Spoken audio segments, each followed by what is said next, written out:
Hello po sa inyong lahat mga ka-crypto. Ako po si Pinoy Crypto Trader at sa video na ito ay atin pong pag-uusapan ang tungkol dito kay Pepe. Kung saan ang sabi po rito ay this metric suggests Pepe can still pump after 791% gain in a month. Kaya yan, meron na pong isang metric dito or basehan. Kaya kung saan ay nagpapakita na si Pepe ay posible pa itong mag-pump or magpatuloy sa kanyang pagtaas sa presyo. Maski ito na po ay nakaranas na ng 791% na gain sa loob ng isang buwan. Kaya yan, napakalaki na pong gain yan, 791%. At kung pagtataas pa yan ay yan, napakatindi na po ang naging pag-angat nitong si Pepe. Kaya ayan, bago po tayo magpatuloy ay nais ko lamang po munang bigyang linaw ang aking disclaimer kung saan ang nilalaman po ng video na ito ay hindi po ito isang financial advice.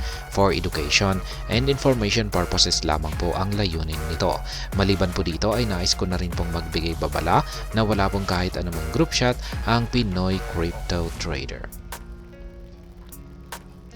Yan, the number of Pepe holders has significantly jumped in the past month, suggesting that the meme coin boost room for further growth. Kaya yan, itong nakalipas lamang daw po na buwan ay yung bilang ng mga investors or holders dito kay Pepe ay biglang dumami.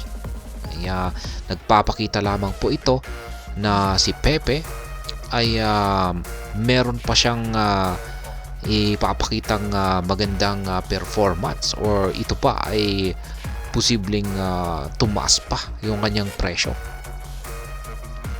Nonetheless, on-chain data suggests that Pepe may continue to outperform other competitors as it trails on a very important metric. While Dogecoin and Shiba Inu respectively have 6.3 million and 1.3 million holders, Pepe has only around 170,000 holding addresses. Kaya ayan, si Pepe, ayan, ay patuloy po siyang nagpapakita ng matinding performance kung saan ay nagagawa po niyang higitan yung kanyang mga kakumpetensya. Ayan.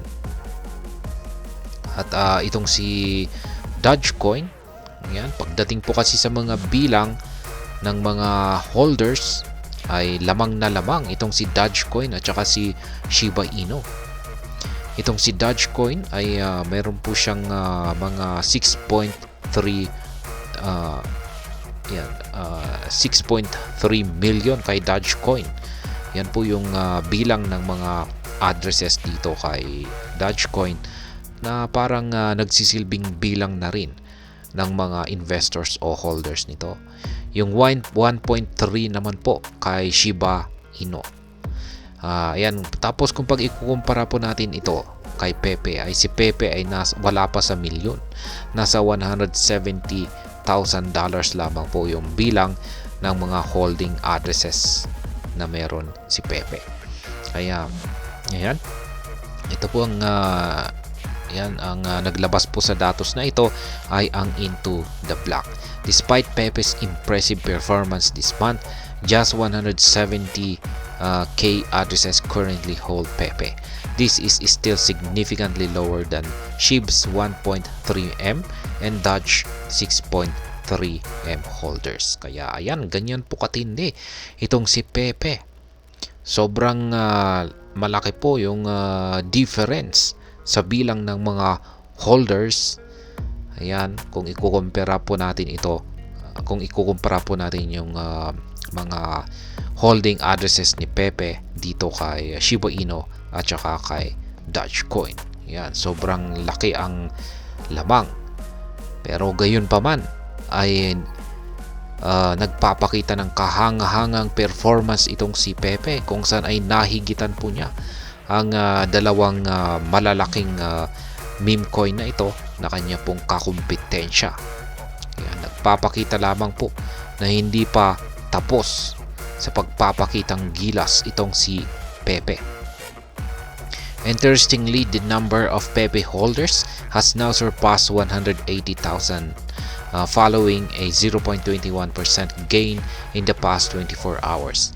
The increase suggests that more investors are now paying attention to Pepe.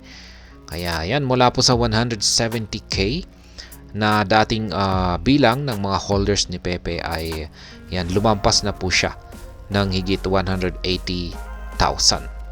nitong nakalipas na 24 oras. Nagpapakita lamang po ito na yan, dumarami or nadadagdagan yung mga investors at nagkakaroon po ng atensyon dito kay Pepe. Kaya yan po ang dahilan dito kung bakit si Pepe ay posibleng magpatuloy pa ito sa kanyang pag-angat sa presyo or makakaranas ng mga pump or price surges maski ito na ay nagbigay ng 791% na gain. Yan. Kasi talagang malayo pa yung bilang ng mga holders ni Pepe kung ikukumpara po natin kay Dogecoin at saka kay Shiba Inu. Yan, na may napakaraming mga holders, pero gayon pa man ay nahihigitan po niya or na-outperform niya ang kanyang mga kakompetensyang ang kanyang mga malalaking kakompetensya na katulad ni Dogecoin at si Shiba Inu. At ayun, hanggang dito na lamang po tayo sa video na ito. Sana po ay inyong nagustuhan ang aking paliwanag dito. Kung inyo po itong nagustuhan ay pakiclick lamang po ang like button nito. Para naman po sa mga bago lamang dito, kayo po ay aking inaanyayahan para mag-subscribe.